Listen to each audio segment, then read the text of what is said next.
먼저 자기소개로 책임감이랑 문제 해결 능력을 좀 강조해 주셨는데, 전형적으로 그냥 직무 역량에 해당하는 키워드 몇 개 따서 본인의 경험을 거기다 밀어 넣은 좀 전형적으로 차별성 없는 자기소개라는 점이 좀 아쉬운 것 같고요. 자동차 대회에 참가해서 이제 공모전 다양하게 좀 수행을 하게 되는데, 내가 17%를 줄여냈다라고 아무리 좀 어필한다고 해도 나보다 더 좋은 수상을 했거나 더 큰 개선을 해낸 지원자가 있다면 결국에 해당 지원자가 나보다 더 우수한 지원자라고 스스로 인정하는 꼴이 될 수밖에 없습니다.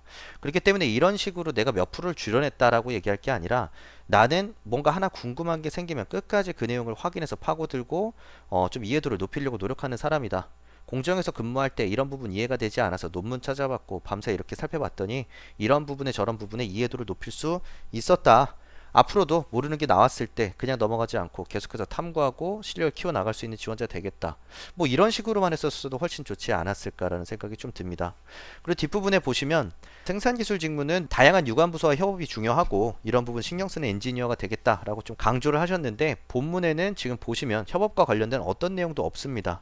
굳이 이런 내용을 억지로 넣어가지고 협업하는 인재가 되겠다는 내용을 언급하는 것 자체가 얻는 실효성이 별로 없고, 내가 강조한 내가 어떤 사람인지에 대한 주제와도 결부되지 않기 때문에 좀 불필요한 내용이 아니었나 라고 생각이 듭니다. 그리고 제가 생산 라인에서 계약직으로 근무하셨던 경험에 대해서 물어봤는데, 지금 보시면 스스로 저는 거기서 단순 노동 반복만 했다, 뭐 별로 그렇게 대단한 일이 없었고 그냥 단순하게 적재하는, 부품을 적재하는 역할만 맡았다라고 얘기를 해주셨는데, 이런 부분들이 지원자가 갖고 있는 또 가장 큰 문제점 중에 하나입니다. 본인의 경험이 단순 노동이었다고 하더라도 거기서 분명히 얻고 깨달을 수 있었던 관점이 있을 수가 있습니다.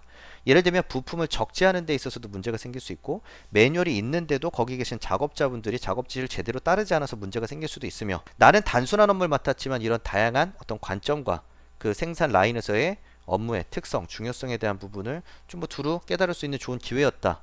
이런 식으로 얘기를 했었어도 충분히 좋았을 텐데, 스스로 단순 노동 반복이었고 나는 그렇게 크게 한 일이 없었다 라고 얘기를 하다 보니 좋은 경험도 스스로 평가절하를 하게 되고, 뽑는 입장에서도 알겠습니다, 큰 의미 없는 경험이었군요, 잘 들었습니다 라고 하고 넘어갈 수밖에 없는 악순환이 반복이 되겠죠.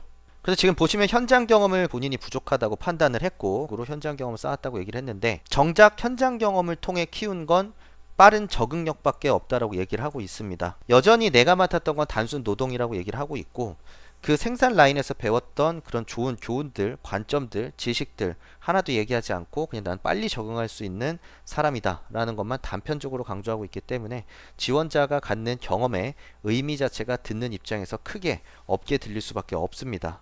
어느 특정 라인에 한번 서본 경험이 있다고 해서 모든 라인에 그런 역량이, 그런 경험이 적용되리라는 법은 없습니다.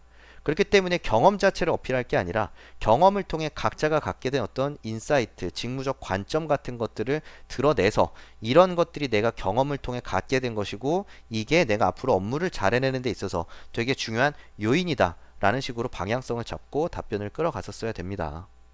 옴스잡스 채널에서는 별도의 멤버십을 운영하고 있습니다. 멤버십을 통해서는 다양한 기사의 제공부터 라이브 피드백까지 진행을 하고 있는데요. 필요하신 분들은 꼭 가입하셔서 도움을 받으시면 좋을 것 같습니다. 현대차를 지원한 이유로 내연기관에서는 패스트 팔로워 전략으로 열심히 따라갔지만, 전기차 시대에 오면서 이 퍼스트 무버 전략으로 굉장히 미래를 선도하고 있는 점이 마음에 들어서 선택했다고 얘기를 하고 있고, 지금 뭐 시장 점유율 12%, 게다가 여기서 나도 신차를 도입하고 발전 가능성이 높아서 지원했다고 얘기를 하게 되는데, 이렇게 지원자들은 트렌드를 바탕으로 지원 동기를 작성하는 경향이 있지만 굉장히 잘못된 접근이라고 좀 보시면 되겠습니다.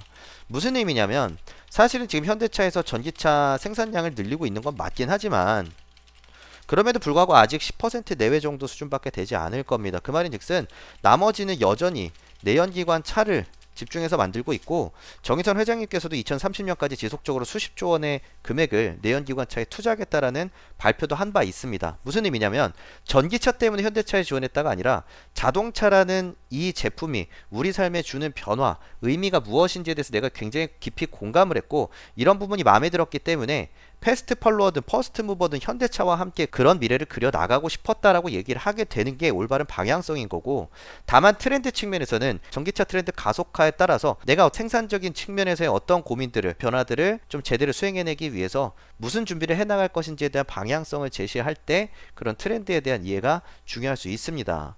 그래서 지원 동기 구성하실 때 이런 트렌드 중심으로 구성하셔서 좀 자승자박에 빠지는, 논리적으로 허점이 생기는 답변을 조금 피하시는 게 좋겠다라고 말씀을 드리고 싶습니다.